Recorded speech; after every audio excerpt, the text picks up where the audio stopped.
coup, je viens de lancer l'enregistrement. Normalement, vous avez un petit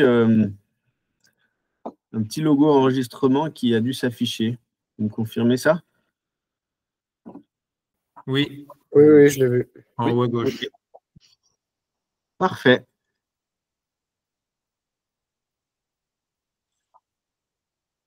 Eh bien, écoutez, je vais commencer rapidement. Je vais commencer par me présenter et puis comme ça laissera du temps aux personnes qui seraient éventuellement en retard d'arriver. Je vous présente un petit peu le plan et le planning de ce qu'on prévoit. Donc, je suis Florian Bouteiller, je suis le directeur de l'IFV, l'Institut de formation du vélo. Je suis issu du monde des moniteurs de vélo. Et donc, avec moi dans la salle, et il prendra la parole à un certain moment, j'ai David Rodriguez, qui est le coordinateur de la mécanique, du pôle mécanique, qui se présentera tout à l'heure. Il y a aussi sur le chat Aurore et Vincent, qui sont là pour vous répondre si vous avez des questions écrites, éventuellement des questions individuelles que vous n'estimez pas être importantes à donner pour tout le monde. N'hésitez pas à utiliser le chat, poser des questions. Et puis Vincent, qui est notre conseiller formation, et Aurore, qui est la personne chez nous qui s'occupe un petit peu de l'opérationnel de l'alternance. Et donc, est en contact régulier avec tous nos stagiaires, sont là pour vous répondre tous les deux sur le chat. Alors, pour ce qui est du programme, je vous fais une petite présentation pendant une dizaine de minutes de l'IFV en général, notre centre de formation, les moyens dont on dispose, d'où on vient et quels sont nos objectifs. Rapidement, derrière, pendant une 10-15 minutes, je vais vous décrire les possibilités de financement de vos formations dont vous disposez lorsque vous souhaitez rentrer en formation. Tous les cas de formation ne peuvent pas être financés par les mêmes dispositifs. Donc, je vais vous décrire les dispositifs, pas forcément dans les détails. Vous verrez que vous avez tout un espace ressources qui sera accessible sur notre site internet au besoin. Et puis, c'est du cas par cas, donc ça peut être très, très long. À partir de 17h30 environ, je vais vous parler pendant une demi-heure de l'ensemble des formations de moniteurs de vélo qu'on propose à l'IFV. Donc, 3 grandes formations, 3 grands cursus de formation diplômants. Leur objectif, comment on y accède, comment se déroule la formation, les formations et à quel métier, à proprement dit, ces formations vous permettent d'accéder. Je vous parlerai rapidement pendant 5-10 minutes du métier de patrouilleur VTT, qui est un autre programme de formation que l'on propose à l'IFV. Et la dernière demi-heure sera consacrée aux formations mécaniques. Et c'est mon collègue David qui prendra la parole et qui vous présentera le programme de formation, à la fois les formations diplômantes, les formations certifiantes et les formations professionnelles continues qu'on propose à l'IFV. Et puis, à partir de 18h30, qui est l'heure théorique de fin, vous aurez un temps, si vous le souhaitez, pour poser des questions d'ordre général sur votre cursus de formation et sur des choses qui leur auraient manqué dans cette présentation, sachant qu'à la fin de chacune des grandes parties que je viens de vous présenter, je vous laisse un temps pour parler et prendre la parole, si vous le souhaitez, histoire qu'on ne fasse pas trop d'aller-retour dans les thématiques. Voilà, j'espère que ça vous convient, que c'est clair pour vous. Vous voyez normalement mon écran sur fond vert que je vous partage. Faites-moi un petit pouce pour me confirmer. Allez, j'ai vu des pouces. Super, merci. Plein de pouces. Super. Donc, l'Institut de formation, l'IFV, c'est une association qui a un centre de formation professionnelle au format associatif qui a été créé en 2011. On se situe entre Lyon, au cœur d'un triangle entre Lyon, Chambéry et Grenoble. Vous voyez sur la carte, là, en Rhône-Alpes. Alors, je ne sais pas s'il y a des gens qui viennent de toute la France, j'imagine que oui. C'est souvent le cas, hein. On a beau être en Rhône-Alpes, on touche des stagiaires qui viennent de toute la France. Pour parler un petit peu de notre histoire, on est une filiale d'un syndicat professionnel qui s'appelle le syndicat national des moniteurs cyclistes français, donc qui a été créé par les moniteurs de vélo. Pour ceux qui ne le connaissent pas, ce syndicat, vous connaissez peut-être l'ESF chez les moniteurs de ski. Le monde du vélo a créé une structure qui ressemble à l'ESF des moniteurs de ski, ça s'appelle le MCF. Et donc, on est leur branche formation. L'objectif de MCF était, en 2011, à la création de l'organisme de formation, de créer un centre de formation qui répond aux standards qu'eux souhaitent pour leurs futurs collègues, standards de qualité, contenu des formations, etc. Donc, à chercher à créer un centre de formation de référence dans les métiers de l'encadrement. Et donc, notre métier originel était autour des métiers de l'encadrement. Et puis, progressivement, pour vous faire un petit peu l'historique, on s'est rendu compte que les moniteurs de vélo cherchaient à avoir des contenus de formation mécanique aussi bien en formation initiale que dans leur cursus professionnel, en formation continue, et on s'est mis à proposer de la formation mécanique. Et puis, au fil du temps, la formation mécanique marchait bien, et on nous a demandé, des gens qui n'étaient pas des moniteurs de vélo, nous ont demandé à faire de la mécanique. On a dit oui, on peut le faire. Et progressivement, comme ça, on a dérivé vers une activité mécanique cycle et vente cycle qui prenait de plus en plus de place, avec un très, très gros virage post-Covid, en sortie de confinement, au moment du boom de l'utilisation du vélo utilitaire autour des métiers de la mécanique. Et là, on s'est mis vraiment à prendre un gros virage en 2020. Avec maintenant à peu près la moitié de notre activité qui se fait sur les métiers de la mécanique et de la vente cycle, et l'autre moitié sur les métiers de l'encadrement. Donc, on est situé sur un grand campus dans la ville de Voiron qui appartient à la communauté de communes et qui est géré par une SCOP qui s'appelle Tremplin Sport Formation. En fait, c'est un campus des métiers du sport qui est basé, qui est dans un espace clos avec toute une série de bâtiments et de centres de formation, de lieux d'accueil et de pratiques sportives dédiés au sport et au métier du sport. C'est un ancien CREPS, pour ceux qui connaissent les CREPS, ce qui nous permet d'avoir des infrastructures super intéressantes pour vous accueillir. Alors d'abord, notre bâtiment de formation que vous voyez en photo, des salles de cours, des ateliers, je vous montrerai des photos après. Mais surtout, toute l'infrastructure et le site de pratique qu'il y a derrière. Sur le plan, tout ce que vous voyez en vert est une zone de forêt où on a tracé nos itinéraires de pratique et zones de pratique vélo et VTT. Et puis, chaque bâtiment peut nous accueillir pour différentes thématiques, salle de cours, salle de conférence, salle de muscu, par exemple. Il y a un réfectoire, il y a un centre d'hébergement. Et donc, on vous propose de disposer de ce site-là quand vous venez chez nous, et notamment de pouvoir vous héberger et vous restaurer par le biais de TSF pour ceux qui viennent de loin. Voilà. Rien n'est obligatoire, mais c'est une possibilité qui s'offre à vous, et on négocie les prix pour vous. Le campus fait 18 hectares, ça s'appelle le campus de la Brunerie. Il est ouvert si vous souhaitez venir le visiter, c'est pas du tout fermé, donc vous pouvez venir quand vous le souhaitez. En quelques chiffres, donc on est en train de vivre notre 14e année d'existence comme centre de formation. On est une vingtaine de salariés pour vous accueillir, à peu près moitié-moitié du personnel administratif qui vous accompagne administrativement dans vos contrats, le financement de votre formation, le suivi de votre formation.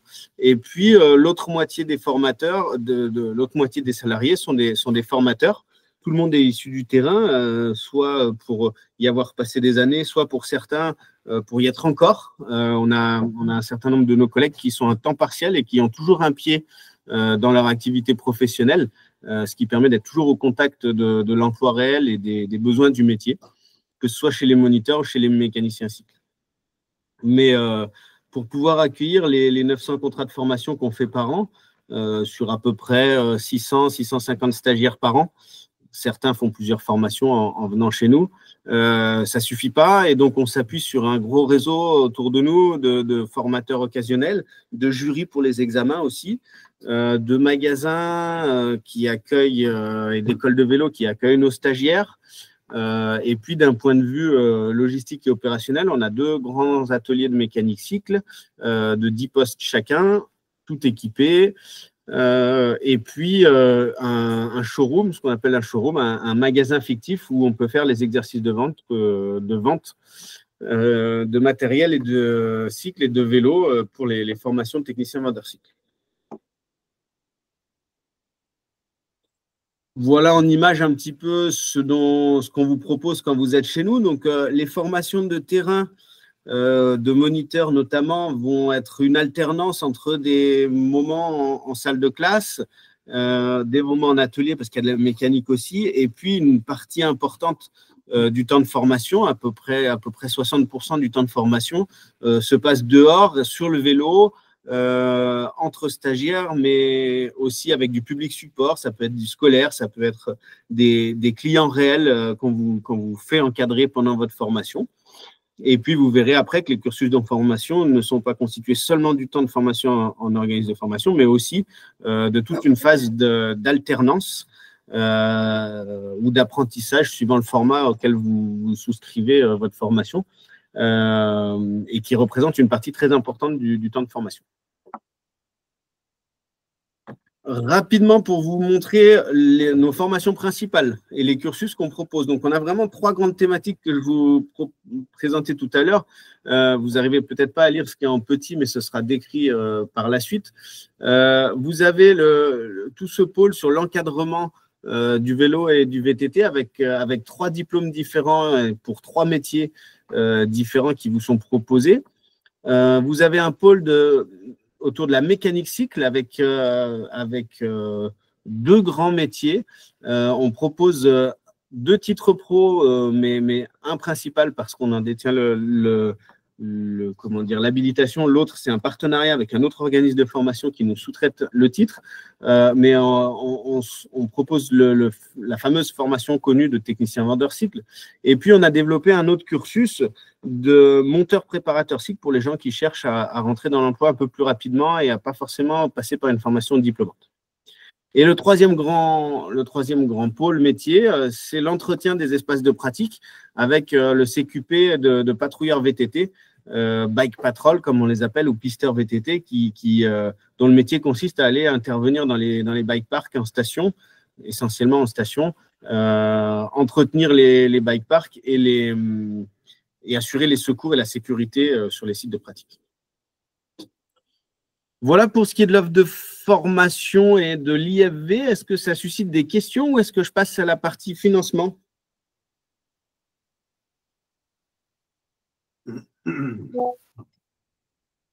A priori, c'est bon. Je vais partir du coup sur la partie qui est souvent très attendue et parce que c'est un enjeu fort, le financement de vos formations. Donc, il existe toute une série de solutions de financement dans la formation professionnelle à l'heure actuelle, avec des modalités qui varient d'une année sur l'autre parfois, et puis selon les décisions de nos gouvernements. Sachez, pour le fonctionnement global, vous voyez en haut à droite, il y a un logo qui s'appelle Calliope. C'est un label qualité qui est donné par l'État aux centres de formation, qui leur permet de pouvoir s'insérer dans les dispositifs où on a des financements publics. Donc, l'IFV est certifié Calliope pour ses actions de formation, ce qui nous permet de pouvoir toucher les différentes méthodes de financement. Celui que vous connaissez le plus, c'est le CPF, le compte formation. Je pense que vous avez tous déjà entendu parler de ça et vous avez été probablement, comme beaucoup d'entre nous, confrontés à toute une série de démarchages autour de ce compte et d'arnaques. Donc, à l'IFV, il n'y a pas d'arnaque. Nos formations sont réellement inscrites au CPF et vous pouvez actionner votre CPF pour pouvoir financer votre formation. Par contre, attention, le CPF, il y a des règles pour le CPF. Et parmi les règles, les formations que vous suivez doivent être diplômantes. ou être des morceaux de formation diplômante. Alors nous, dans l'offre de formation qu'on vous propose, vous verrez qu'on a des formations qui sont diplômantes et d'autres qui ne le sont pas.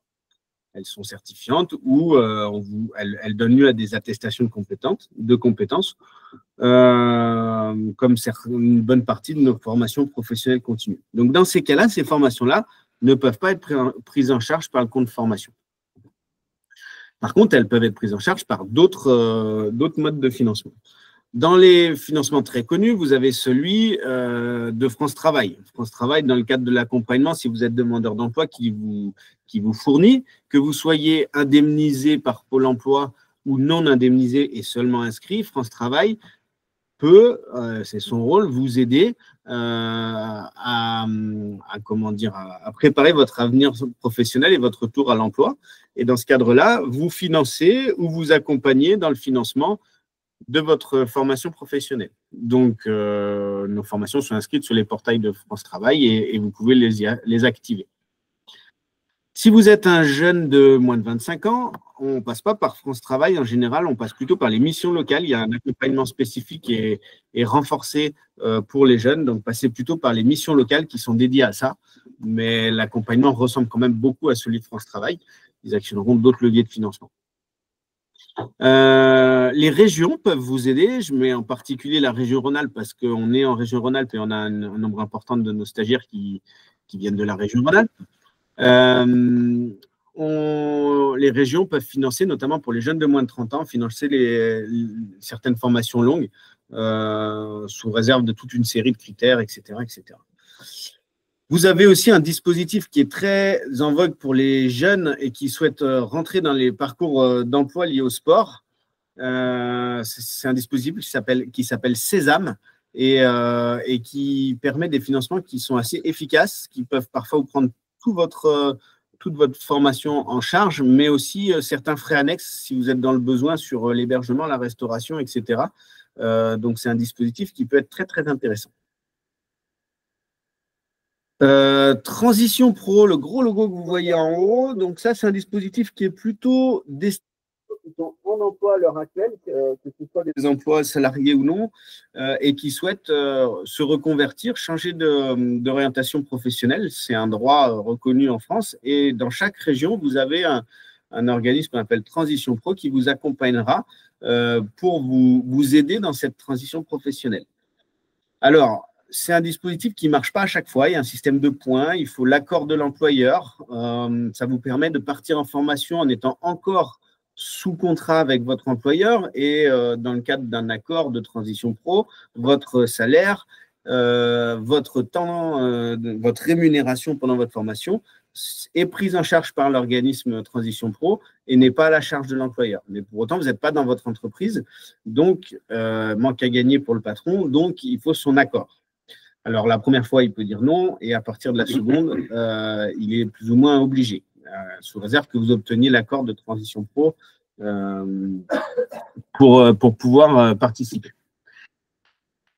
Ensuite, vous avez vu que vous avez toute une série d'organismes. Donc, je vous ai mis plusieurs séries de régions avec lesquelles on a l'habitude de travailler.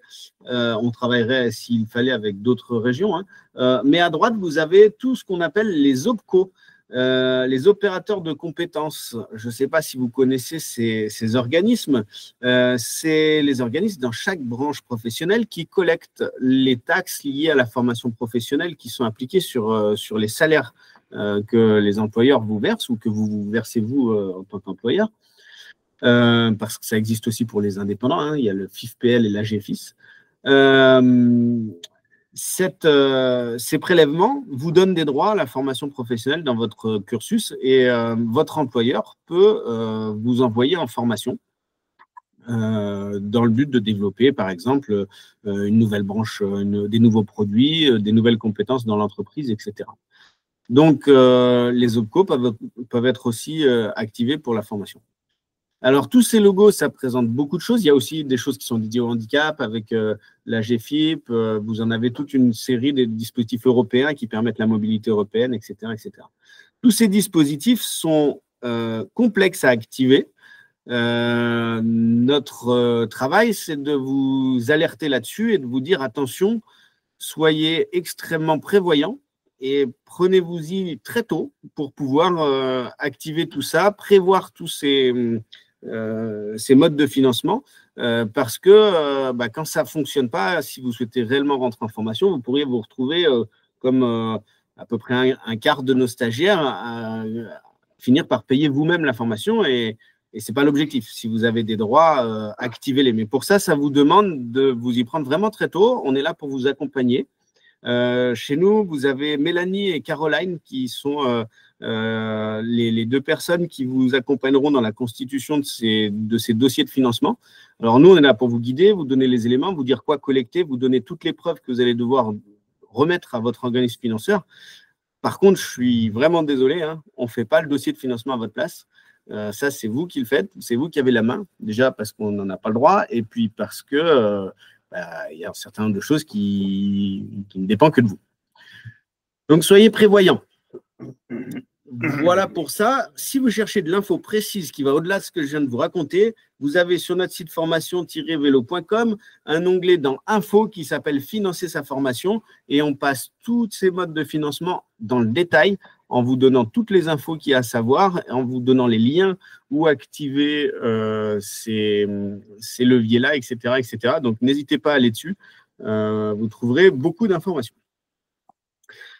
Alors, ces modes de financement, c'est les financements les plus classiques. Mais il y en a un qu'on connaît tous, qui est bien plus intéressant, presque magique, je dirais, c'est l'apprentissage, le contrat d'apprentissage. L'IFV, à une époque, a été un CFA. Ça nous demande énormément d'administratif. On a changé de stratégie il y a quelques années. On s'est associé à un gros CFA qui s'appelle le CFA Sport Animation, qui est basé à Lyon, qui agit sur tout Rhône-Alpes-Auvergne. Et on est devenu une UFA, une unité de formation par alternance de ce grand CFA. Un peu plus intéressant pour vous parce que comme grosse structure, ça leur permet d'actionner tout un tas de leviers de financement autres encore que la formation, de pouvoir vous fournir une dotation en équipement matériel, de vous aider sur le permis pour ceux qui sont en train de passer le permis, d'avoir des accompagnements sur plein de choses psychologiques, de l'aide pour financer votre hébergement, etc., etc., le transport. Donc tout ça, c'est un des avantages du CFA. Il y a donc la possibilité de signer des contrats d'apprentissage quand vous rentrez dans des formations à l'IFV. Mais c'est sous condition. Et les aides à l'apprentissage s'érodent un petit peu ces dernières années. Donc, pour vous faire le point à l'heure actuelle, pour accéder à un apprentissage, il faut avoir moins de 30 ans ou être porteur d'un handicap. Dans ce cas-là, la barrière de l'âge se lève. Ou encore avoir un projet de création d'entreprise que vous pouvez prouver une fois la formation terminée.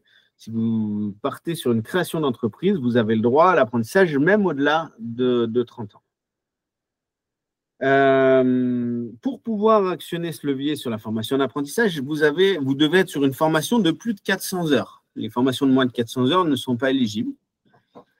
Et alors, cet apprentissage va vous financer par le biais de l'OPCO de l'employeur qui vous embauchera en contrat d'apprentissage, va vous financer sur la totalité de votre formation. Vous n'aurez pas le moindre euro à payer. Mieux encore, vous allez être rémunéré pendant votre formation. Alors, ce n'est pas Noël, hein. Il va falloir donner aussi à votre employeur. Donc, si on prend une formation de BPGEPS, par exemple, en 13 semaines, une année de 52 semaines, ça représente à peu près 45 semaines de travail, 45, 47 semaines suivant les conventions collectives. Vous êtes 13 semaines chez nous. Pendant toutes les autres semaines hors vacances, vous êtes chez votre employeur. Et il vous rémunère pour votre présence et votre travail quand vous êtes chez lui. C'est ça le montage. L'employeur vous accompagne dans votre formation, son OPCO paye votre formation et lui, il vous rémunère. Pour faire ça, il est aidé. Il touche à l'heure actuelle 5 000 € d'aide qui peuvent être majorés si vous êtes porteur d'un handicap. Et il va vous rémunérer sur un niveau de rémunération qui est cadré par la loi, qui est un prorata du SMIC. Plus vous êtes jeune, moins vous êtes rémunéré. Ça peut se faire à partir de 15 ou 16 ans. Alors, sachant que nous, on ne fait pas sur les si jeunes, nous, on prend à partir de 18 ans. Et à partir de 20 ans, vous avez le SMIC. Donc, un employeur qui doit vous rémunérer le SMIC sur 12 mois et qui touche 5 000 € d'aide, je vous laisse imaginer qu'il a une part non négligeable de votre salaire qui vient réellement de lui. Donc, vous travaillez pour rembourser ça. Mais vous, de votre côté, vous êtes rémunéré, vous ne payez pas votre formation. Voilà pour le format apprentissage. Petite info, vous pouvez commencer votre apprentissage jusqu'à 2 mois avant l'entrée effective en formation et le poursuivre jusqu'à 2 mois après la sortie de formation, ce qui peut être intéressant pour vous, pour se faire de l'expérience et puis pour surtout faire perdurer ce système de rémunération dans le temps. Voilà pour les méthodes de financement. Est-ce que vous avez des questions sur tout ça? Souvent, c'est une partie qui suscite des questions, alors n'hésitez pas.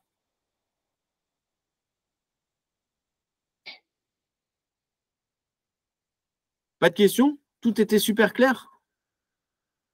Ah si, Axel, tu peux prendre la parole. Il faut rouvrir le micro. Pardon, je me suis trompé, je voulais mettre un pouce comme quoi c'était tout bon, excusez-moi. Ok, bon, c'est que j'ai été clair, hein, ça va. Alors, je te laisse recouper le micro. Impeccable. Bon, il y a peut-être d'autres questions qui vont arriver par la suite, j'y répondrai si besoin. Je passe à la suite. Je vais vous parler maintenant des formations de moniteurs, monitrices de vélo.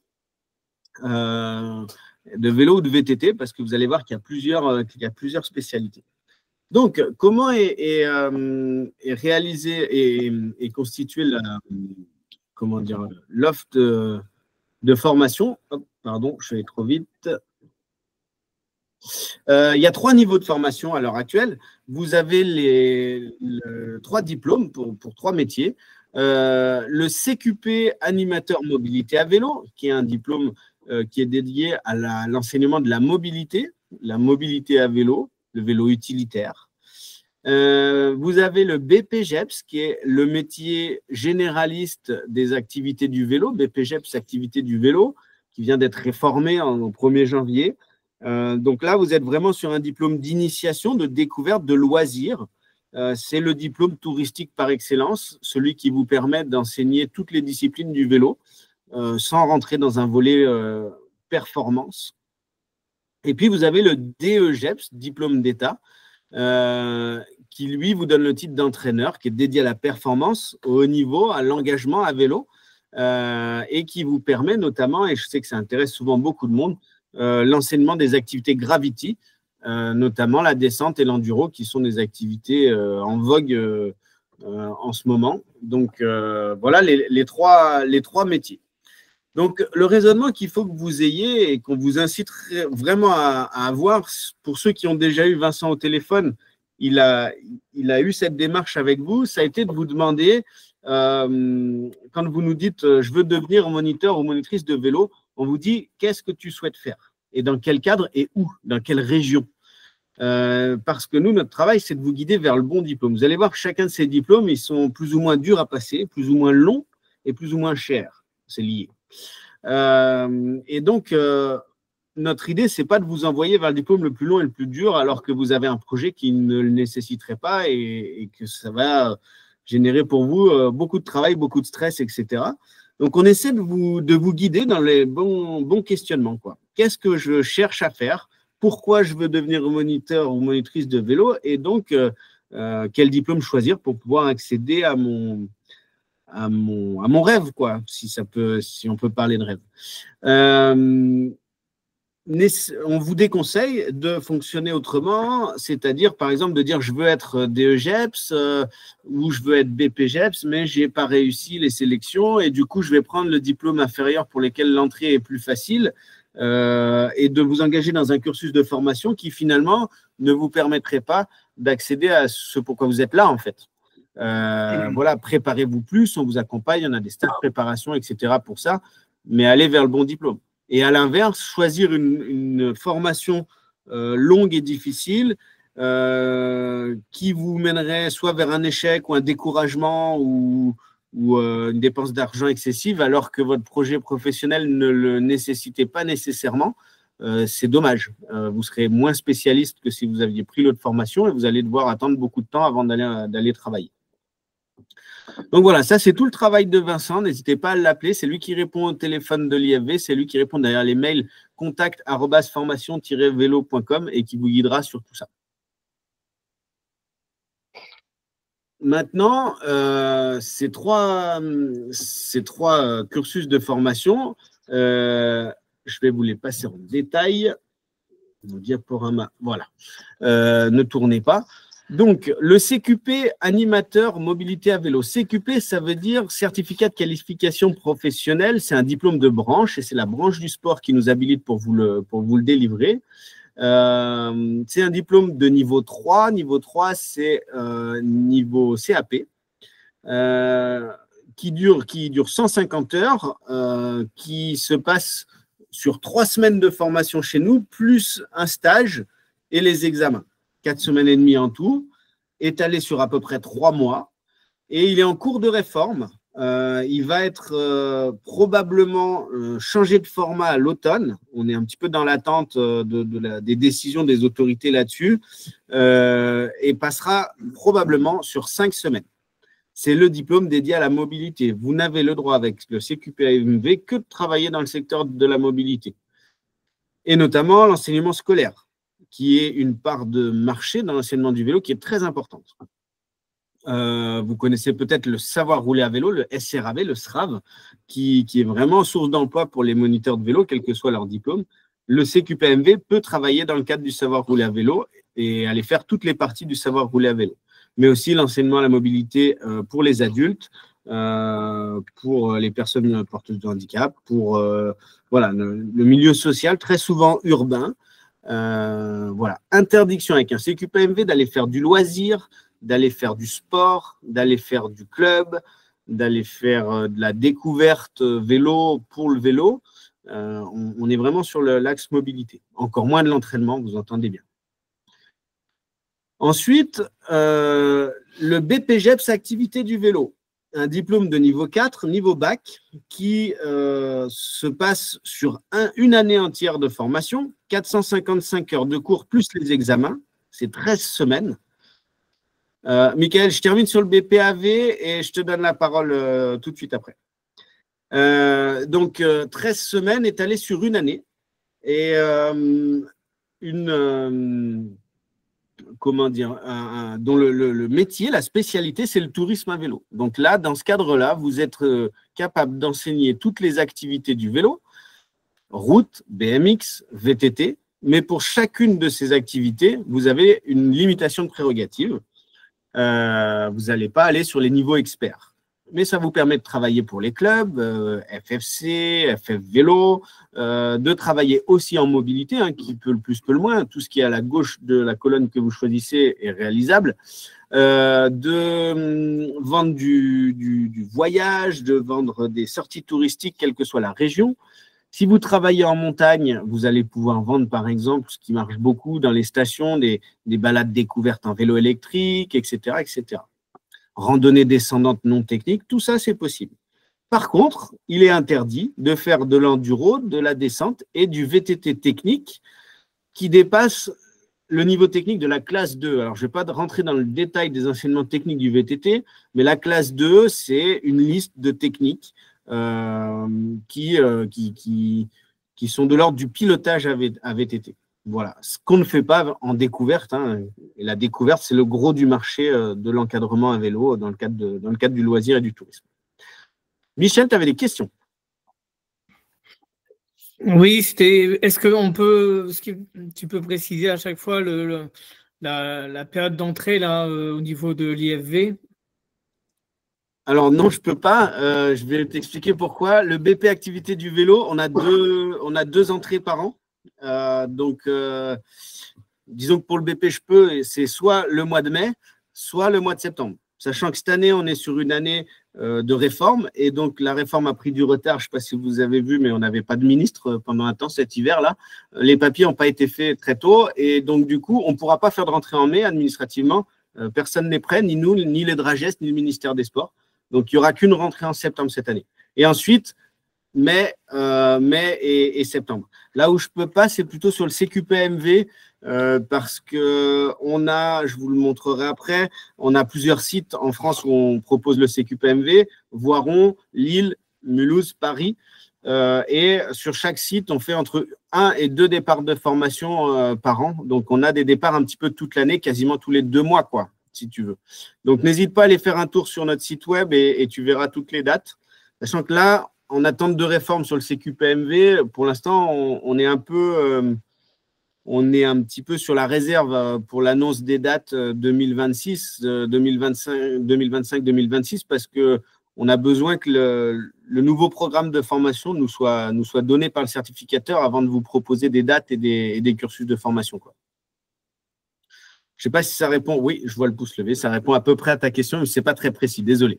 Je passe sur le dernier cursus, donc le DEGEPS, le diplôme d'État jeunesse et sport.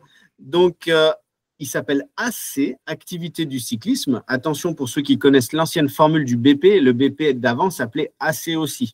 Il a changé de nom au 1er janvier. Pour le DE, c'est pareil. Il a 3 options. Vous choisissez soit VTT, soit BMX, soit cycliste traditionnel. À l'IFV, on ne propose qu'une option pour l'instant, c'est le VTT. C'est un diplôme de niveau 5, donc c'est Bac+2.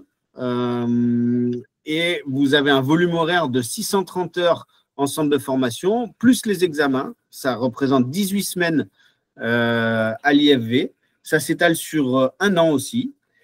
Et donc là, dans ce cas-là, vous avez le droit d'enseigner toutes les disciplines de la spécialité que vous avez choisie et vous obtenez le titre d'entraîneur dans cette discipline, entraîneur VTT.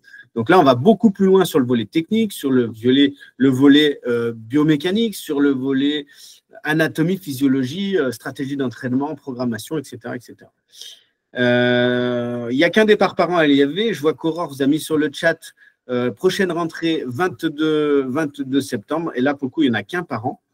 À une exception près, c'est que les gens qui sont déjà détenteurs d'un diplôme du cyclisme, on leur propose une rentrée en mai sur le DE, mais a priori, vous n'êtes pas concernés. C'est les gens qui possèdent déjà un diplôme dans l'encadrement du vélo qui peuvent rentrer en version allégée. Pour le BP, c'est la semaine d'après, c'est le 29 septembre, la rentrée. Alors, je vois une question dans le chat. Oui, les inscriptions sont déjà ouvertes. On est en phase d'obtention de l'habilitation. C'est long tout ça. Il faut que ça nous soit validé, qu'on obtienne tout un tas de papiers, qu'on entre sur les plateformes de la région. On l'était sur l'ancienne version, mais sur la version qui vient de sortir, ce n'est pas encore terminé. Donc, pour l'instant, on prend vos préinscriptions et on vous fera les papiers finalisés dès que Jeunesse et Sport nous aura produit l'habilitation d'ici quelques mois, semaines, mois.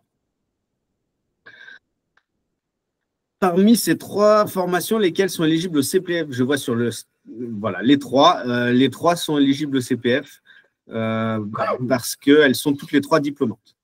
Elles vous donnent toutes les 3 droit à ce qu'on appelle une carte professionnelle.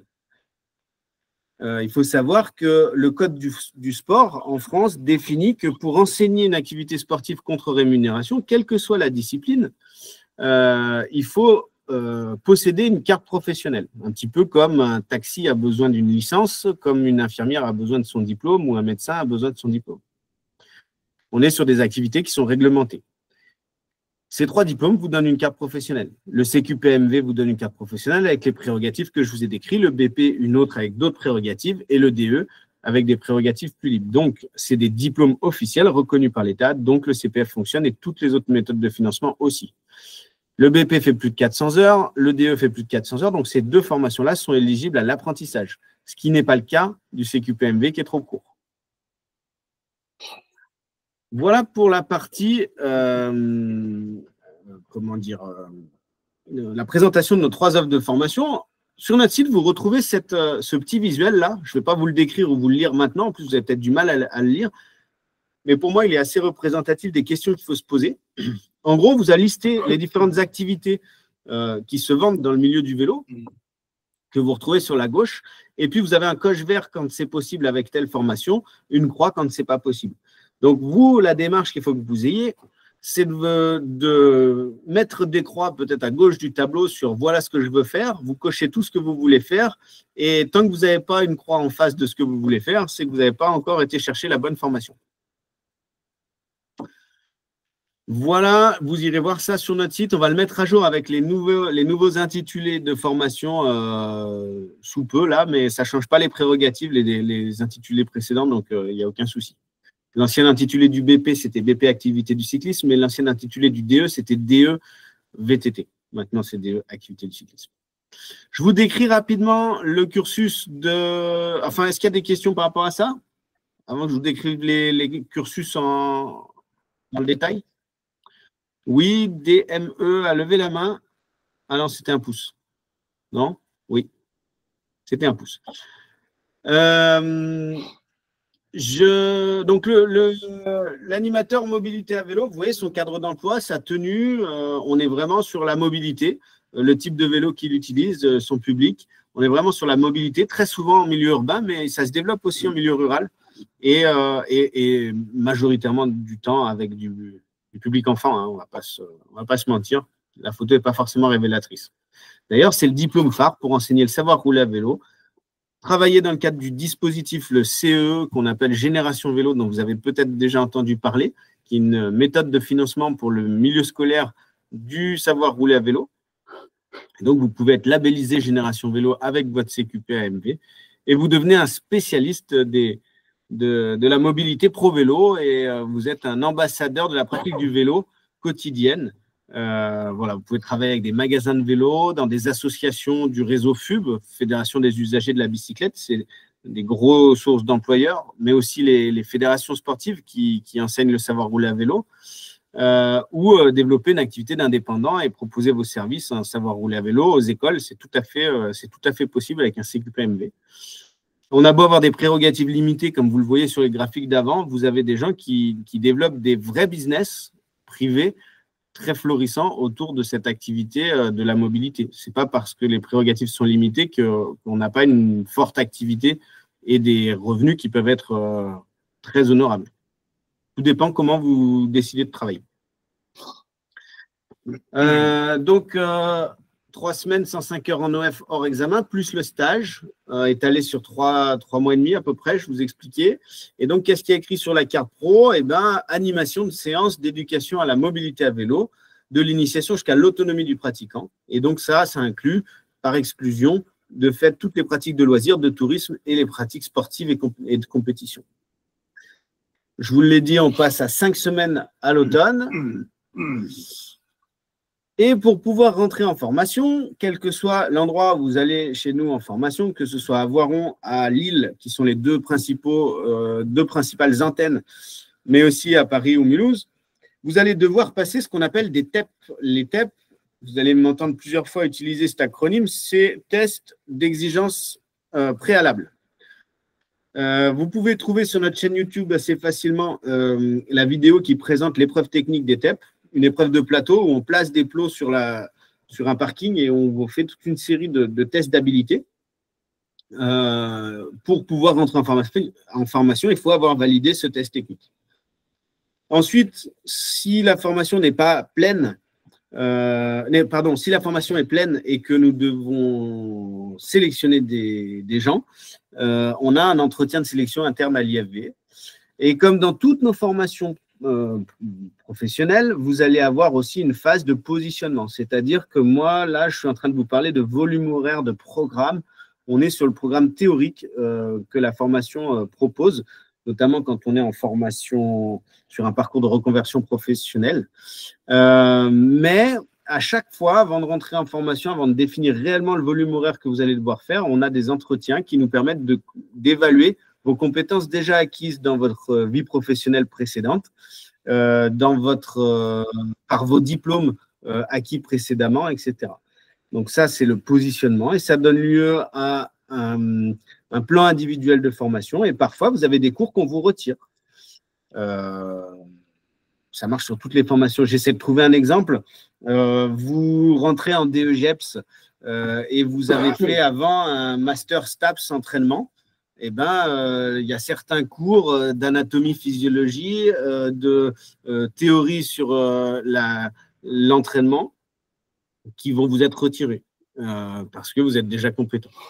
Ça, c'est ce qu'on appelle les allègements. Ce sera des entretiens qui vont avoir lieu avant toutes nos formations mécaniques ou sportives. Et ça donne lieu à moins de cours, moins d'argent, moins de temps en formation. Mais par contre, attention, ça ne vous allège pas, ça ne vous empêche pas de devoir passer les épreuves finales. Dans certains cas, vous pouvez avoir des systèmes, non pas d'allègement, mais d'équivalence. Et là, par équivalence, quand on a une équivalence, on n'a pas besoin d'aller passer les épreuves finales. Mais c'est beaucoup plus rare que des allègements. Voilà, une fois que tout ça est fait, en tout cas, vous pouvez rentrer dans la formation. Je vous ai dit tout à l'heure, à peu près 2 par an sur Voiron et Lille, et une à Paris, une à Mulhouse. Est-ce qu'il y a des questions sur le CQPMV avant que je passe au BP? A priori, non. Je continue sur le BP activité du vélo, toute nouvelle version 2025. Bon, ça n'a pas changé fondamentalement par rapport à avant. Avant, on parlait d'unités capitalisables, les parties du diplôme. Maintenant, on appelle ça des blocs de compétences. Il y a un certain nombre de nouvelles compétences dans la version 2025 qui sont arrivées autour de la mécanique cycle, qui était très peu exploitée avant, qui l'est un peu plus, et autour de l'entretien des espaces de pratique, des sites de pratique.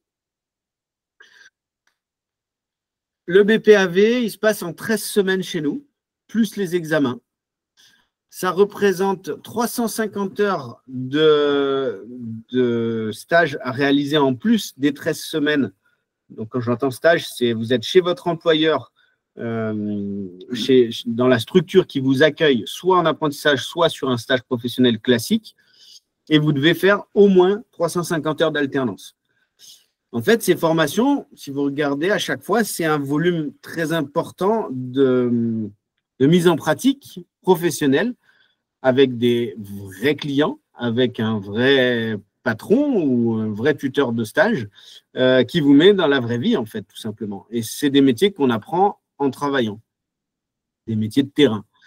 Donc, pour nous, et c'est le cas dans tous nos métiers, cette phase d'alternance, elle est tout aussi importante que la phase d'enseignement théorique que vous allez recevoir chez nous. Donc, tout à l'heure, je vous parlerai de comment trouver son tuteur. Soyez particulièrement difficile ou en tout cas exigeant, merci, dans la recherche de votre tuteur parce que ce sera un partenaire de votre formation autant que l'IFV pourra être un partenaire pour accéder à votre futur métier. Donc, qu'est-ce qui va être inscrit sur une carte professionnelle lorsque vous avez un BP? Alors, on attend toujours que l'État produise la modification du Code du sport. Parce que pour l'instant, ils ont fait l'arrêté de création du diplôme, mais pas la modification du Code du sport. Mais ce qui a été demandé lors de la négociation, ça a été les mentions suivantes. Donc, l'encadrement animation des activités du cyclisme au sens large jusqu'au premier niveau de compétition. Ce niveau de compétition, il va être défini à l'avenir par la Fédération française de cyclisme, qui est la fédération délégataire. Et cela exclura la pratique du VTT descente et enduro, la pratique du VTT sur des parcours ou enseigner des techniques mobilisant du pilotage au-delà de la classe 2. Donc, tout à l'heure, je vous expliquais, on a un memento national du VTT qui classe les techniques de pratique. Et donc, la classe 2, il y a une liste de gestes. Voilà, vous avez le droit de les faire, mais au-delà, il faudrait être DE. Pour le BMX, BMX Freestyle, on va parler de la taille des modules. Modules de plus d'1,50 m, ce n'est pas autorisé. Ça commence déjà à faire quelque chose. Et le BMX, les buts de départ à 5 et 8 mètres ne sont pas autorisés. Voilà, pour ceux qui viennent du BMX, ils savent de quoi ça parle. Tout le monde ne s'élance pas d'une bustée à 8 mètres. Bien sûr, dès lors qu'on est sur ce genre de module, on est dans tout sauf de l'initiation. Pour rentrer en formation, exactement comme c'était le cas pour le CQPMV, vous allez avoir des TEP à passer. pareil, vous allez sur notre page YouTube Institut de formation du vélo et vous verrez une vidéo qui présente les tests. Alors, vous allez voir, c'est les mêmes tests techniques que ceux qui vous sont demandés pour aller en CQPMV. La différence, c'est qu'en BP activité du cyclisme, en plus, on va vous demander une épreuve d'endurance sur 30 à 35 km avec entre 150 et 300 mètres de dénivelé. Vous devez réaliser ce parcours sur une moyenne minimum de 20 km/h. Très facile pour tous les pratiquants du vélo, il n'y a aucune difficulté autour de ça. Donc, chez nous, pour une rentrée le 29 septembre, les prochains TEP sont programmés les 28 et 29 août. 28 les TEP, 29 entretien de positionnement, sélection à l'IMV. On les met un mois avant pour que vous ayez le temps d'actionner vos financements, et notamment le CPF qui doit s'actionner un mois avant l'entrée en formation. L'alternance en BP. Donc, je vous ai dit, c'est une formation qui est principalement, qui se fait sur le terrain, 350 heures dans une structure d'encadrement du vélo. Le tuteur doit posséder une carte professionnelle en cours de validité. Vos missions, tâches réalisées dans votre parcours d'alternance sont faites selon un scénario de montée en compétences qu'on met en place, nous et votre tuteur. Vous devez archiver l'ensemble de vos actions réalisées pendant votre alternance sur un livret d'alternance numérique. Ce livret sera remis à Jeunesse et Sport au moment de la validation finale de votre diplôme et on devra attester que vous avez bien réalisé ces heures de stage et que vous avez bien réalisé les différentes missions qui constituent votre stage. Je vous ai déjà dit que c'était autant important, que le tuteur est aussi important que les formateurs et que ça se fait sur le terrain tout autant qu'en organisme de formation. Je vous rappelle que sur un BP, l'apprentissage est possible plus de 400 heures. Des questions sur le BP? Oui, DME. Désolé pour l'acronyme, hein, mais… Non, pas de problème, je vous remercie. Désolé. J'avais une question, s'il vous plaît, c'est au sujet du BP JEPS, du coup, est-ce qu'il est possible aussi d'encadrer des personnes handicapées, par exemple, sur un vélo assisté? Oui, tout à fait. C'est une très bonne question. Alors oui, ce n'est pas restrictif sur la prise en charge du public porteur de handicap. D'ailleurs, vous allez avoir des cours à l'IFV autour de cette thématique-là. Nous, on travaille avec des gens qui sont plutôt sur des handicaps mentaux avec un IME, mais qui a des répercussions motrices et donc du coup sur des vélos adaptés parfois. Donc vous pouvez, d'ailleurs c'est nécessaire si vous souhaitez enseigner le vélo au public handicapé dans la filière handisport ou sport adapté.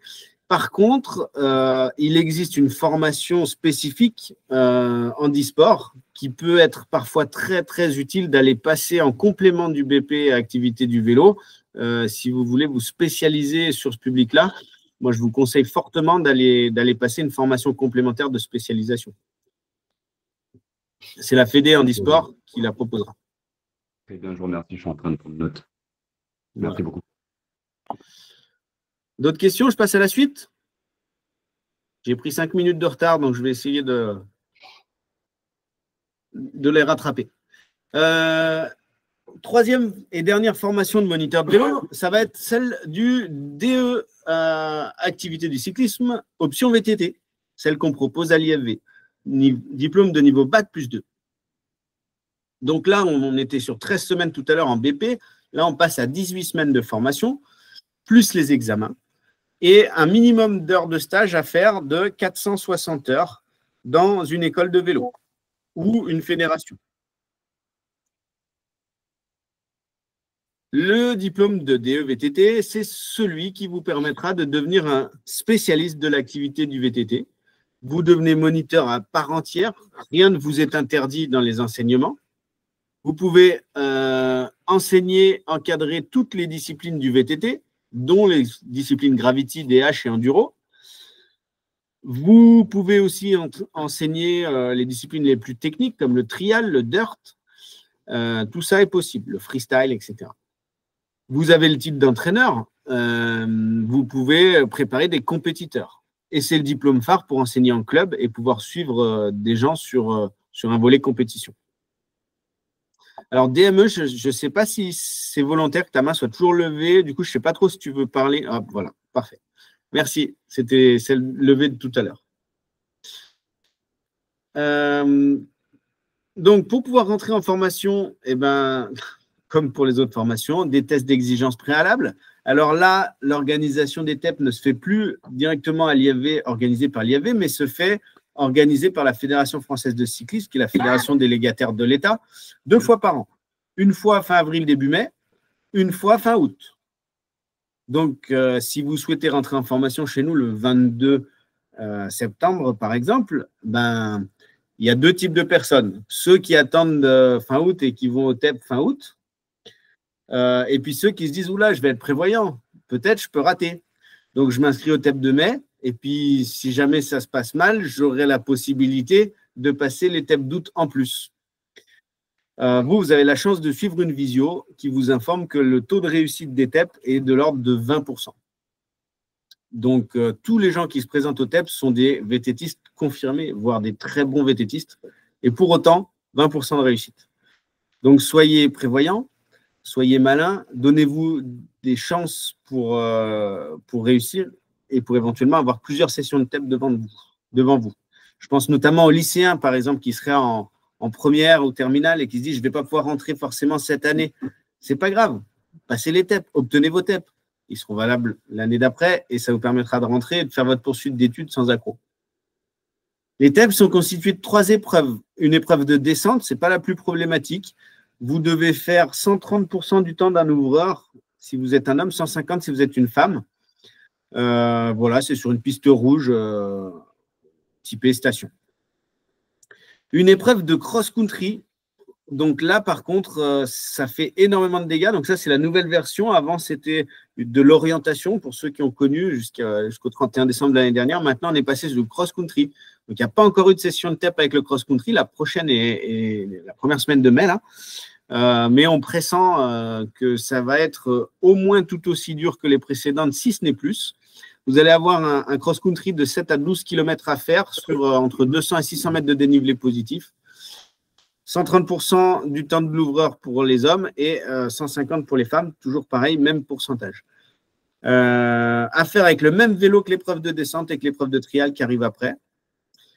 Donc, ça m'amène vers la 3e épreuve qui est un trial en zone, donc des segments à réaliser, des segments techniques. Chaque fois que vous passez un segment sans faire de faute, vous marquez un point.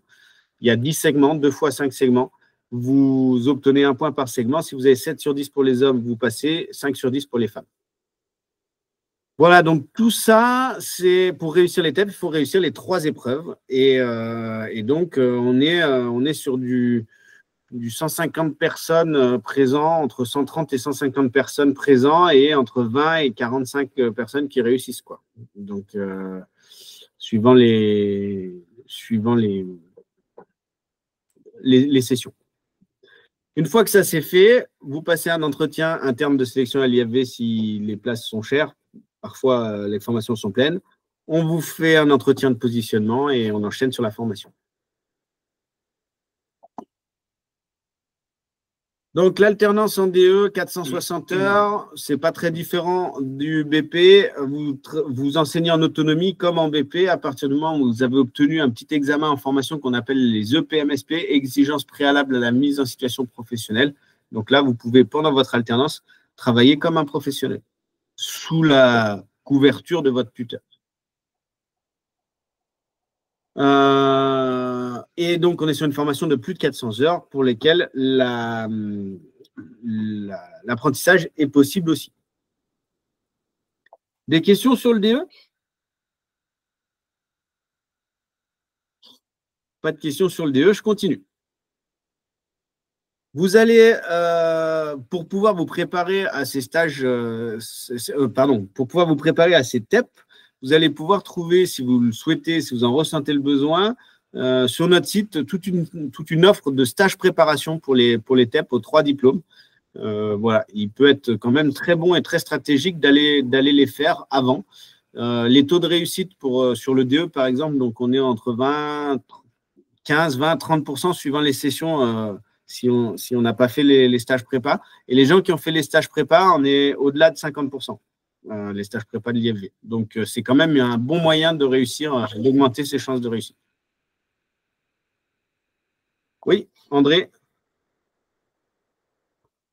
Il faut rouvrir le micro. Oui. Une question, à partir de quel âge on peut participer au stage de préparation au TEP? Alors, nous, on a un centre de formation pour adultes, donc on n'a pas une infrastructure qui nous permet de prendre des jeunes mineurs. D'accord. Ceci dit, si j'entends à votre voix que vous êtes peut-être une maman qui a un jeune qui veut se préparer et anticiper les choses, oui. Si vous nous faites une décharge, que vous nous donnez une autorisation parentale de prendre un jeune, on peut le prendre à partir de 16-17 ans, mais ce ne sera pas avant. Ici, oui. Quand on les accueille, ils sont vraiment en autonomie. On va aller sur des sites de pratique à l'extérieur, on leur donne rendez-vous directement là-bas, ils se déplacent tout seuls. Parfois, il faut des voitures ou du covoiturer avec d'autres stagiaires. Voilà, on est vraiment sur un centre de formation pour adultes, quoi. Donc, à titre exceptionnel, on peut prendre des jeunes parce que on sait très bien que si on veut qu'ils aient une continuité entre leur année de bac et l'entrée en formation en septembre, il faut qu'ils soient préparés à l'amont. Donc, on les accueille. Mais on ne prendrait pas un jeune de 16 ans, par exemple, en formation mécanique sur un an. Alors, on ne le prendrait pas parce que c'est un encadrement qui est complètement différent de ce qu'on propose, quoi. D'accord. On n'est pas déclaré pour ça, en fait. On n'a pas, même l'hébergement, la restauration, etc., il n'y a pas l'encadrement. D'accord, merci. Je vous ai mis ici, vraiment à titre d'information, un planning prévisionnel pour que vous vous rendiez compte à quoi ressemble une formation à l'IFV. Là, le planning que je vous présente, je l'ai pris arbitrairement, c'est celui du BP Activité du vélo qui va commencer le 29 septembre prochain. Et c'est pour vous donner un ordre d'idée de comment sont placées ces semaines. Je vous dis 13 semaines de formation, mais elles ne sont pas condensées dans l'année de formation. Les semaines sont les blocs en marron. Et vous avez des contenus qui vont être optionnels, comme par exemple la formation Fat Bike, que vous voyez ici sur le mois de décembre, qui permet d'enseigner le vélo sur la neige.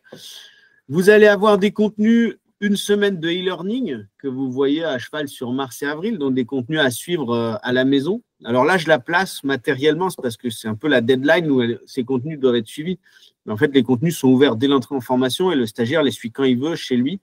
La quasi-totalité de ces contenus-là sont asynchrones, c'est-à-dire que vous suivez ces cours théoriques quand vous voulez. Et puis, on voit beaucoup de périodes jaunes, les week-ends, mais aussi des grandes périodes de plusieurs mois, par exemple, sur décembre, janvier, février, mars, il y a beaucoup de périodes en jaune. Et bien, ces périodes, vous faites ce que vous voulez. C'est à vous de gérer votre planning. Alors, sauf si vous êtes alternant. Si vous êtes alternant, tout ce qui est en jaune, vous êtes chez votre patron, sauf les week-ends. Ou en tout cas, sauf les jours de congé. Pourquoi je vous dis ça? Parce qu'il y a des gens qui s'inquiètent, qui se disent « Mais moi, j'ai déjà une activité d'indépendant, je suis en reconversion professionnelle. » Je sais pas, je dis n'importe quoi. J'ai l'exemple d'un ancien stagiaire qui était mécanicien auto. Il m'a dit « Moi, je peux me financer ma formation, mais il va falloir quand même que je rende un peu d'argent pour vivre. » Donc, je vais devoir continuer à travailler comme mécanicien auto. On a aussi beaucoup de stagiaires qui viennent du milieu du ski, des moniteurs de ski, des gens qui travaillent dans les stations remontées mécaniques, qui sont skiman, etc.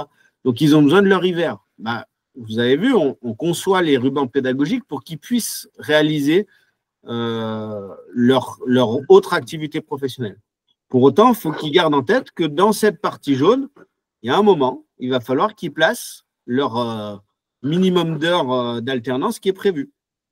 460 pour le DE, 350 pour le BP. Vous les placez où vous voulez, mais par contre, vous les placez.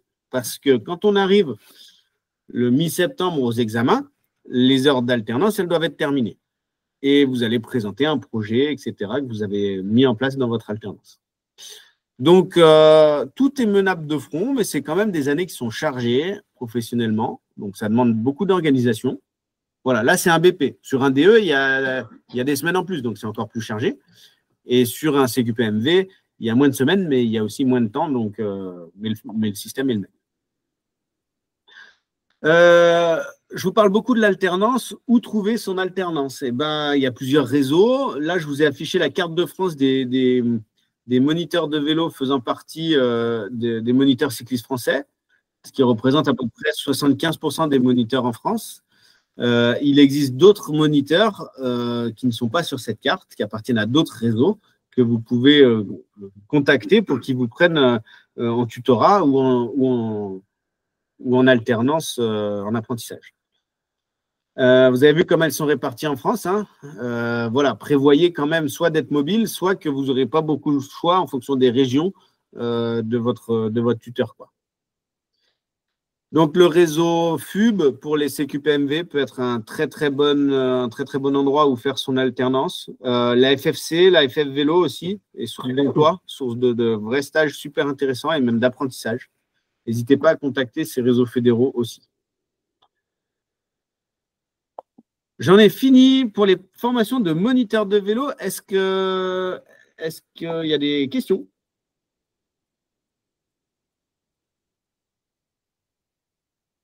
Pas de questions. Je passe assez rapidement sur la dernière formation, puis ensuite je laisse la main à mon collègue David. Je vais vous parler du parcours professionnel pour devenir patrouilleur VTT.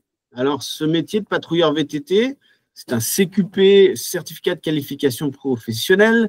On l'appelle aussi bike patrol, c'est le mot anglais, ou des formations d'un autre métier venant du ski qu'on appelle le pisteur secouriste. On l'appelle parfois le pisteur VTT. C'est une formation de branche, un CQP de branche qui est porté par Domaine Skiable de France, c'est le syndicat national des téléphériques français, qui nous a missionné pour la réaliser, ou plutôt avec qui on s'est associé, parce que c'est une formation qu'on a créée avec MCF en 2009, avant même la création de l'IAV, mais qu'on fait maintenant porter par Domaine Skiable de France. C'est des vrais partenaires pour nous, parce qu'en fait, les sociétés de remontée mécanique sont les employeurs de ces stagiaires-là. Les stagiaires, donc le métier de patrouilleur, ça consiste à concevoir, à créer les itinéraires de pratique dans les bike parks, sur les sites VTT enduro, à les entretenir, à les gérer, à les sécuriser, et puis lorsqu'il y a lieu, à réaliser les secours quand il y a des accidents. Donc c'est une formation assez courte qui se fait en 3 semaines. 105 heures de formation, plus dont un examen à la fin. Petite particularité, il y a une fourberie là-dedans. Pour pouvoir y aller, il faut avoir déjà fait d'autres formations, notamment une qui s'appelle le premier secours en équipe de niveau 1. C'est un prérequis d'entrée. Donc, en réalité, la formation fait 3 semaines, mais vous devez avoir obtenu le PSE1 avant de rentrer, qui lui fait 1 semaine. Et nous, on va plus loin. On vous conseille même, parce que c'est un besoin exprimé par les employeurs et un besoin métier, d'avoir le PSE2. Ça rajoute 1 semaine encore. Ce n'est pas une obligation, mais c'est fortement conseillé pour maximiser vos chances d'être employé. Ça renforce votre employabilité. Donc, ça nous ramène à une formation finalement de 5 semaines. Nous n'organisons pas à l'IFV le PSE1, PSE2 pour pouvoir passer ces formations-là. Il faut que vous alliez dans un organisme agréé de sécurité civile comme la Croix-Rouge, comme les pompiers, la protection civile ou autre. Et puis, pour pouvoir rentrer en formation de patrouilleur VTT, ou en tout cas pour pouvoir obtenir le diplôme, il faut posséder ce qu'on appelle la requête d'argent. Donc ça, c'est un niveau de descente chronométré, un label MCF, délivré par les MCF. La requête d'argent, pour ceux qui font un peu de ski, ça revient un petit peu à passer la flèche de vermeil en slalom géant. Bon, là, ce n'est pas du tout la même chose, c'est sur des pistes de descente, mais voilà, pour donner un ordre d'idée du niveau. C'est accessible, mais il faut penser quand même à pouvoir justifier de ça. Dans le cas où vous rentreriez en formation sans l'avoir, pas de problème. Par contre, on vous la fait passer en formation, et si vous ne l'obtenez pas, on ne vous donne pas le diplôme. On attend que vous ayez obtenu ce niveau-là pour vous éditer le CQP, même si vous avez validé les examens finaux. On a une session qui rentre sur le mois de mai. Pour l'instant, on est au niveau de la liste d'attente, mais vous pouvez encore vous inscrire au cas où il y a des défections. La prochaine session devrait être en septembre, avec une rentrée le 26 août, si je ne dis pas de bêtises. Voilà pour la formation de patrouilleur. Est-ce qu'il y a des questions là-dessus? non, eh ben, je vais laisser la parole à David. Je t'ai présenté rapidement, David, mais je te laisse te présenter. Je ne sais pas, avec ton micro, tu veux faire? Oui, je vais faire. Allez, je coupe le mien. Tu m'entends là-bas? Alors, je vais essayer. Hop. J'ouvre le micro. Aussi. Bon. Voilà. Bon. Il déconne. Sinon, je fais avec le micro. Ouais, si tu veux. Est-ce que vous entendez David là quand il parle? Est-ce que vous m'entendez? Apparemment, c'est bon. Donc, je me représente rapidement. Donc, je suis David Rodriguez, je suis le coordinateur des formations mécaniques à l'IFV. Et donc, je vais vous parler de mécanique. Est-ce que tu peux faire défiler par contre le slide si tu veux. Mon écran. La caméra. Ouais. Allez, hop, on fait ça. Hop, et c'est parti. Donc, pour le coup, je vais avancer. On va pouvoir avec différentes formations et dont la première qui est diplômante, donc c'est le titre affilié professionnel technicien vendeur cycle. C'est celle qui est plus connue dans le monde professionnel comme CQP, cycle. Aujourd'hui, c'est une formation, c'est la formation qui est la plus reconnue dans ce secteur. Aujourd'hui, sur ces formations à l'IFV, on propose 5 sessions différentes par an, donc 4 sessions en formation professionnelle continue de 2 mois et demi et une session donc sur le format d'apprentissage sur 12 mois avec des contrats d'apprentissage qui peuvent commencer 2 mois avant l'entrée en formation et jusqu'à 3 mois après la formation. Cette formation donc diplômante de niveau 4, donc équivalent au bac, elle est composée de 2 blocs de compétences différents. Donc, un bloc de compétences qui est lié à la vente de matériel de cycle. Donc, quand on parle de vente de matériel de cycle, on parle à la fois de vente de vélo, mais aussi la connaissance des équipements et accessoires qu'on peut retrouver dans un magasin. Donc, tout ce qui est textile, avec la technicité du textile, tout ce qui est antivol, porte-bagages, garde-boue, sacoche, compteur de vélo, etc., etc. Donc, ça représente à peu près un quart du temps de la formation. On est sur 70 heures à peu près de formation à la vente. Et le deuxième bloc de compétences, donc, qui est le bloc mécanique, qui représente 210 heures de formation, où là, on voit l'ensemble des prestations qui peuvent vous être demandées dans un atelier de mécanique, dans un magasin de vélo, que ce soit dans un atelier de magasin spécialisé ou dans une grande surface qui vend du matériel sportif, ou même dans un atelier associatif comme encadrant ou même bénévole, hein, si vous le souhaitez. C'est des choses qu'on voit. Donc, ça va de la préparation de cadre à l'entrée en formation, jusqu'au dévoilage de roues, à l'entretien et au diagnostic des motorisations de vélos électriques. Donc, ça couvre un petit peu tout le panel des opérations de mécanique auxquelles vous serez confronté en emploi. Donc, les 2 formats de formation, comme je vous disais plus tôt, donc en condensé 2 mois et demi, 280 heures de cours et 70 heures de stage, sachant qu'on a une session dans l'année où il n'y a pas de stage. Donc, sur cette formation, donc, qui est inscrite au RNCP, donc c'est ce qui la rend éligible au CPF, le stage n'est pas obligatoire. Il nous a semblé un peu essentiel et avantageux de pouvoir réaliser un stage dans une entreprise qui vous permette d'augmenter vos temps de pratique et donc d'augmenter là aussi vos chances de réussite à l'examen. Je vous parlerai un peu des conditions d'examen juste après. Et puis la session en contrat d'apprentissage qui est sur 400 heures au centre de formation et le reste de l'année chez votre employeur. Donc, concernant les examens, donc vous avez 4 épreuves au total, 2 épreuves pour le bloc 1 et 2 épreuves pour le bloc 2. Donc, les 2 épreuves du bloc 1, donc de la vente, vous avez une première épreuve de mise en situation où vous devez réaliser une vente de vélo, d'accessoires ou une location avec 3 jurys qui vont juger votre prestation.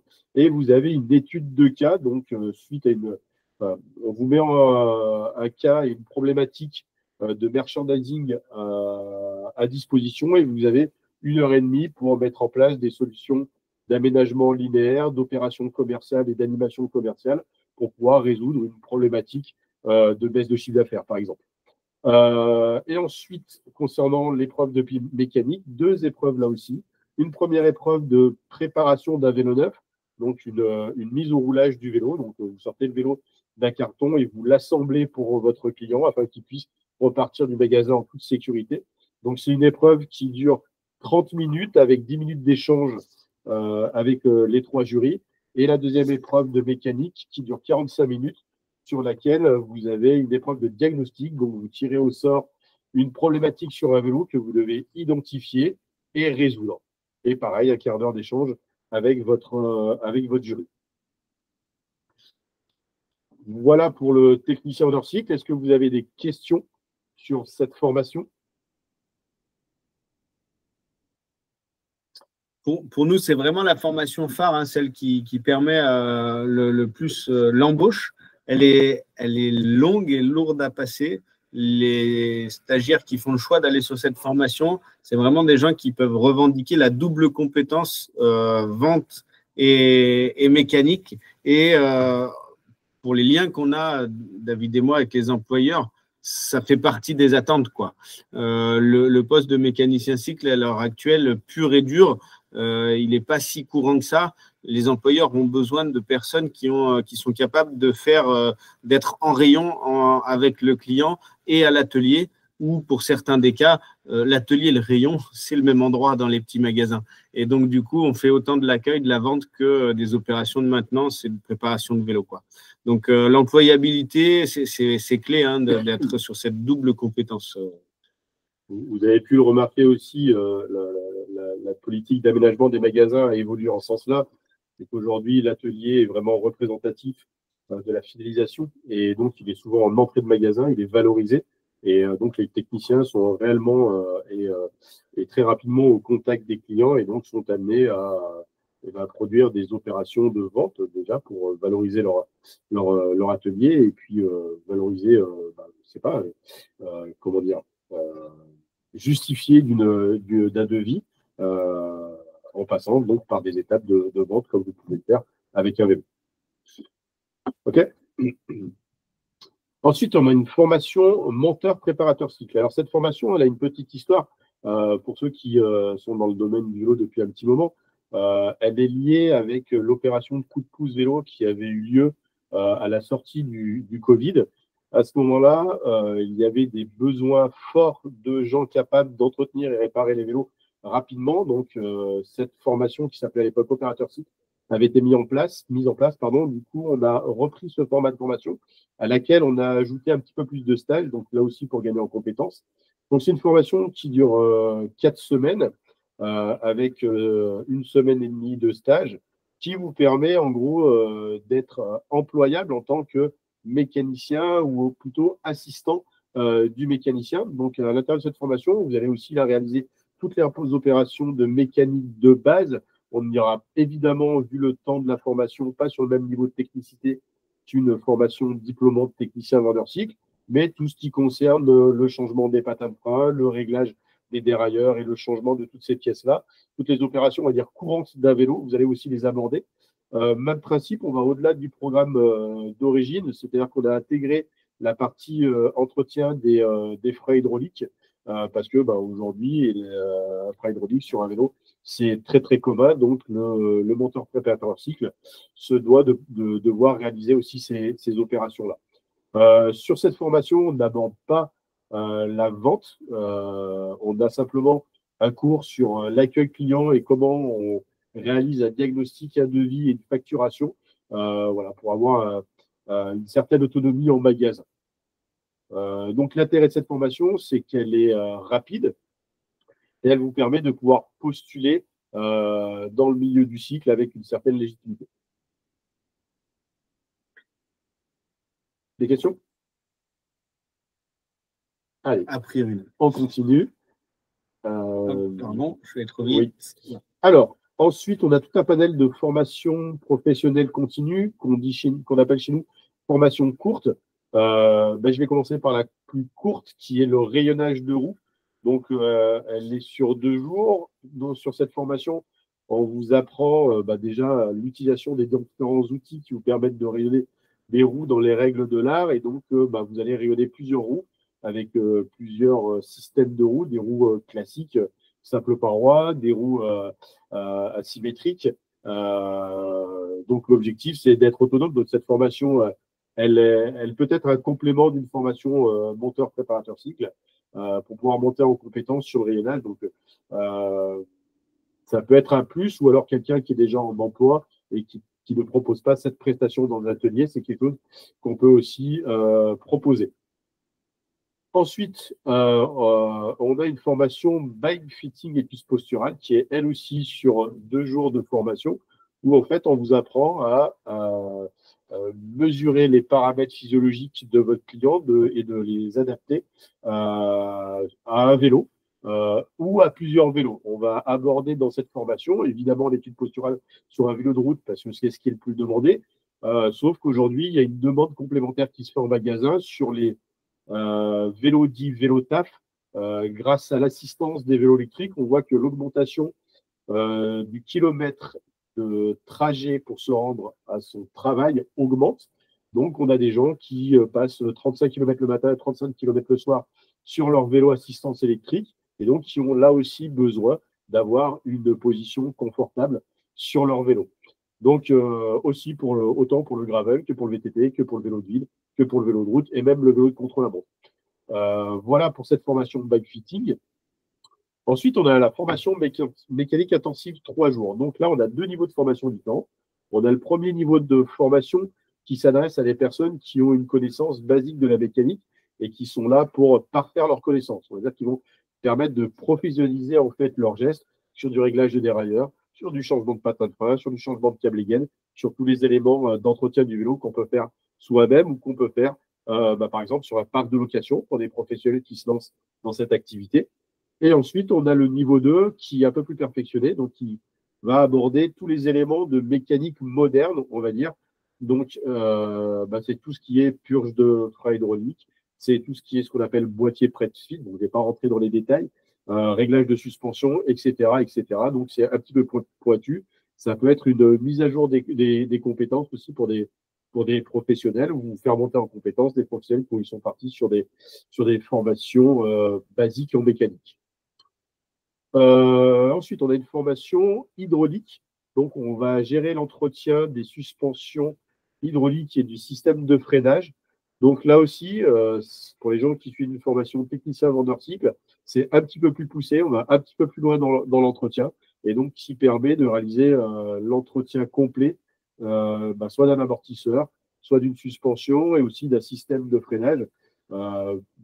Par exemple, sur une formation mécanique traditionnelle, on va s'occuper des purges, on va s'occuper du changement de plaquettes.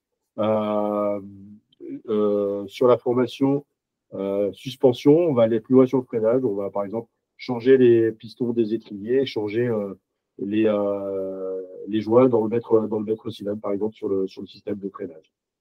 Et sur la partie hydraulique, c'est l'entretien des 50 heures et des 200 heures de suspension.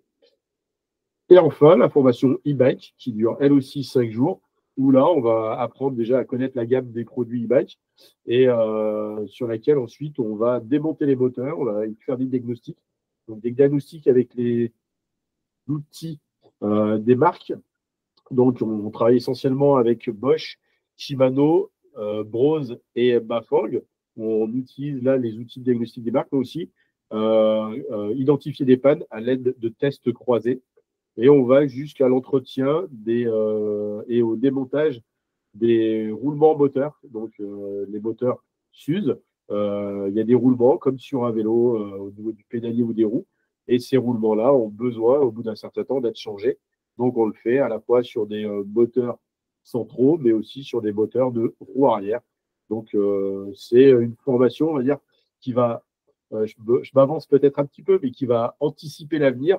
On est aujourd'hui à 5 ans du boom des ventes de vélos assistance électrique. Donc, en gros, 5 ans, c'est à peu près la durée de vie de roulement moteur. Donc, on va, dans un futur très, très proche, commencer à intervenir sur les vélos de cette génération-là. Donc, plutôt que de changer des moteurs à 600, 700, 800 euros, vous allez pouvoir les entretenir. Est-ce que c'est suffisamment complet ou est-ce que vous avez des... Ah, Axel. Moi j'ai une question. Donc, si jamais on fait une formation technicien vendeur cycle et qu'après on veut se perfectionner, ce serait donc sur l'année d'après? Alors, ça va dépendre en fait du calendrier de formation. C'est plutôt sur une formation technicien vendeur cycle en contrat d'apprentissage ou en formation continue? En contrat d'apprentissage.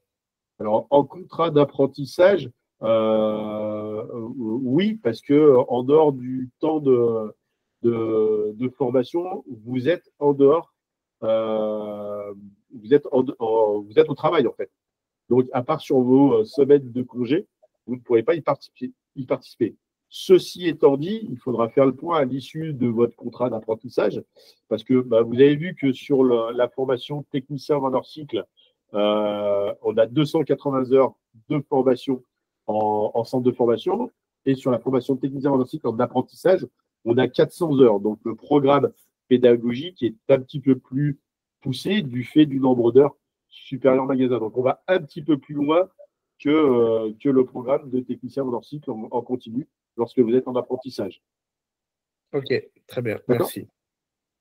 De rien. D'autres questions? Oui. Oui, bonjour. Ces formations que vous venez de présenter, professionnel continu et de spécialisation, est-ce qu'il y a une certification au bout? J'ai peut-être pas tout suivi, je ne sais pas. Alors, il y a des attestations de compétences qui sont remises sur les formations professionnelles continues et sur la formation monteur-préparateur cycle. La seule formation où vous avez un diplôme, c'est la formation technicien vendeur cycle. Ah, d'accord, ok. Donc les modalités de financement, seulement la formation technicien vendeur cycle peut être finançable d'un CPF. Les autres formations peuvent être financées via d'autres process, via les OPCO, via Pôle emploi, via Transition Pro, etc. D'accord. Ok, très bien. Ce qui va donner de la valeur aux formations certifiantes que vous allez passer, et donc non diplômantes, toutes les formations de spécialisation, etc., c'est la renommée de l'organisme de formation dans lequel vous allez faire vos formations et le fait que ce soit un organisme de formation qui soit reconnu du réseau des employeurs. Donc, à l'heure actuelle, en France, on a, on va dire, 5-6 acteurs majeurs dans la formation, allez, 7 acteurs majeurs dans la formation mécanique cycle. L'IFV en fait partie et c'est ce qui nous permet de pouvoir vous proposer des formations qui auront une reconnaissance professionnelle, en fait, dans le réseau des employeurs. D'accord. Donc, en fait, vous remettez, si j'optais pour la formation mécanique intensive 3 jours, vous remettez en fin de formation comment vous avez dit, un certificat de compétences. Ah, une attestation de compétences qui est reconnue dans tous les réseaux. Alors, qui est reconnue dans tous les réseaux, en fait, qui atteste que vous avez suivi une formation qui justifie d'une certaine compétence. Une certaine compétence, d'accord. Attention, la formation fait 3 jours. Hein. Oui. L'employeur, il le sait aussi. Qu'en 3 jours, même si vous faites le niveau 1 et le niveau 2, donc vous faites 6 jours, vous n'allez pas obtenir le même niveau de compétence que quelqu'un qui a fait une formation de 2 mois et demi. Hein. Oui, tout à fait. En fait, ça dépend de votre projet professionnel. Si aujourd'hui, vous tablez sur le fait de réaliser ces formations dans le but d'ouvrir ou de gérer soit un magasin, soit de gérer un parc de location vélo, voilà, on ne devient pas mécanicien vélo en 3 ou 6 jours. Et ça risque d'être un peu juste. Donc là, si vous, par contre, vous avez besoin de conseils sur un projet de ce type-là, n'hésitez pas à m'appeler et je vous accompagnerai vers la bonne formation en fonction du projet professionnel que vous avez. D'accord, ok, je n'hésiterai pas alors, je prendrai vos coordonnées. Merci. Un exemple de formation, enfin de parcours qui pourrait nécessiter ces formations vraiment très très courtes. On imagine que vous travaillez pour un centre de vacances multisport, par exemple, et qui propose plein d'activités, je ne sais pas moi, du kayak, et puis ils ont aussi un parc de VTT qui mettent à disposition de clients ou qui permet d'encadrer. Ce parc de 15-20 vélos, votre employeur, dans le cadre de votre contrat, vous demande de l'entretenir au fil de l'année, une formation de mécanique intensive 3 jours en enchaînant niveau 1 et 2 peut vous permettre d'être compétent pour faire ce genre de mission. Sous réserve d'avoir des actions d'entretien compliquées. Et là, dans ce cas-là, vous en remettrez à un spécialiste. Donc ça, c'est le premier cas. Le type d'emploi, c'est ça. Ces formations, on les a beaucoup remplies sur des reconversions d'activités ski de magasins de sport en station qui se mettaient parce que transition écologique, parce que nouveau modèle économique, à proposer du vélo en location en plus de leur activité location de ski l'hiver sur la période estivale. Et les employés de ces entreprises-là n'étaient pas forcément formés au cycle et se retrouvaient avec un parc de vélos à entretenir et venaient faire des formations pour être meilleurs, en fait, que ça casse moins, que ce soit plus rapide, etc. etc. Mais ils avaient déjà des bases sérieuses. Autre cas aussi, il y a des gens qui ne sont pas sûrs de vouloir faire ça de leur métier. Avant de se lancer dans un TVC, un technicien vendeur cycle, viennent voir si ça leur plaît. Une sorte de pré-formation.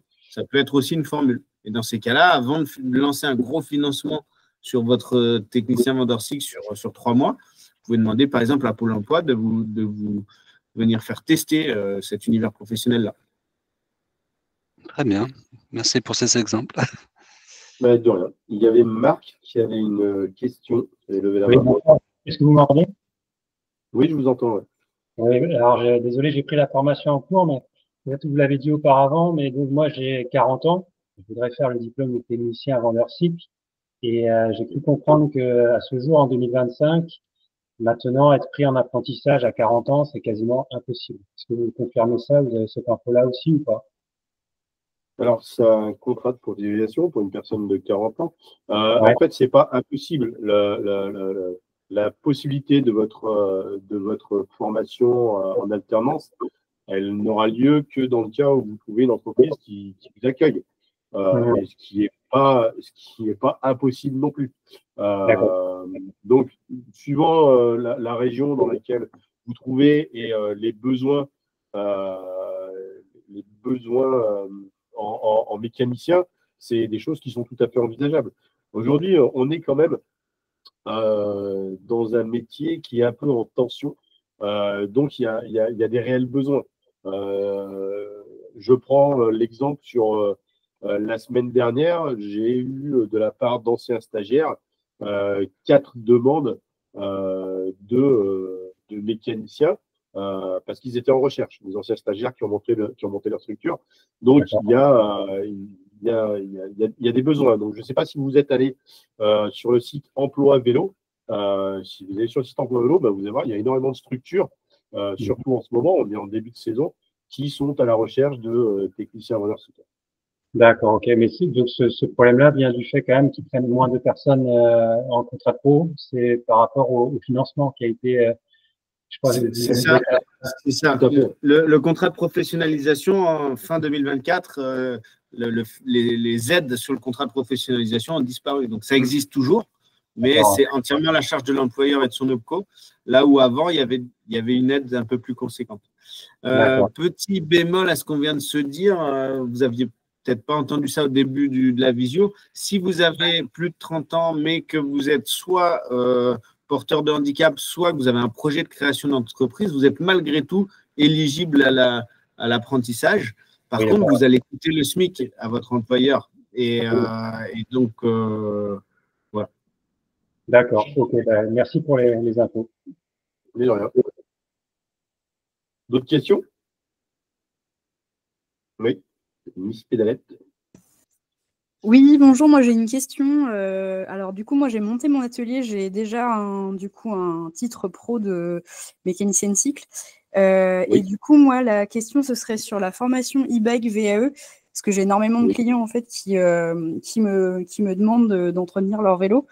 Et je voudrais en fait savoir si cette formation, elle ouvre une possibilité d'aller bosser sur des marques comme Bosch, par exemple. On sait que du coup, ils demandent la plupart du temps d'avoir un diplôme pour être soit revendeur, soit pour aller toucher à leur matériel. Et du coup, je voulais m'assurer en fait que cette formation, elle ouvre à ça. Aujourd'hui, si vous avez une structure qui répare les vélos, il faut, quoi qu'il en soit, quelle que soit la formation que vous passez en ce qui concerne l'entretien des vélos et des vélos électriques, vous êtes obligé de faire la formation Bosch. C'est-à-dire que, je prends un exemple, que ce soit l'un de mes formateurs ou moi-même, malgré notre expérience, pour pouvoir obtenir les outils de diagnostic Bosch, on est obligé de passer la formation Bosch. Donc ça, c'est un impondérable. La formation Bosch, en fait, elle dure une journée et c'est plutôt une présentation de la gamme Bosch plutôt qu'une formation mécanique pure. Okay, donc, la formation e-bike qu'on propose à l'IFV vous donnera des compétences pour pouvoir intervenir sur les motorisations Bosch et de faire l'entretien et les différents changements des composants. Mais par contre, ne vous donnera pas l'accès au logiciel. Pour pouvoir accéder au logiciel, il faut créer un compte pro chez Bosch. Donc, c'est un site qui s'appelle MBPS. Et donc, c'est Magura et Bosch qui gèrent ça. Et avec un numéro de SIRET, vous avez tout à fait la possibilité d'y accéder. Avec toutefois des réserves, Bosch aujourd'hui est le leader sur le marché de la motorisation électrique.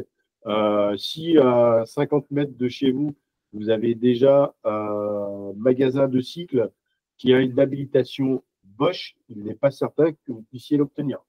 Okay, toutes les autres marques, vous n'avez pas cette problématique. Il vous suffit d'avoir un numéro de SIRET pour pouvoir obtenir et télécharger le logiciel de diagnostic. Cette spécificité, elle est liée uniquement à Bosch. Ok, ça marche. Okay. D'autres questions? Pour info, donc les moteurs qu'on voit, Bosch, Bafang, Brose et Shimano. Et les moteurs et l'électrification des vélos et les moteurs roue arrière, bien évidemment. Et voilà. Oui, c'est Grilly Graziella qui est là-bas. Je vous écoute. Graziella. Il y a peut-être un problème de son. Oui, je ne vous entends pas. Si besoin, si le micro ne revient pas, parce qu'il a l'air allumé pourtant, n'hésite pas à mettre un message sur le chat. Oui.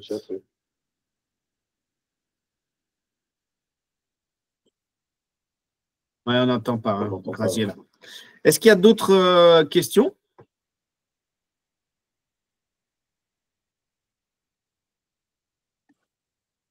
Non, il semblerait que non. Du coup, ça peut être sur la mécanique ou sur toute autre chose qu'on a vu précédemment. Hein. Pour vous continuer à vous guider, on a fait un site internet qui est vraiment qu'on essaye de rendre très très complet.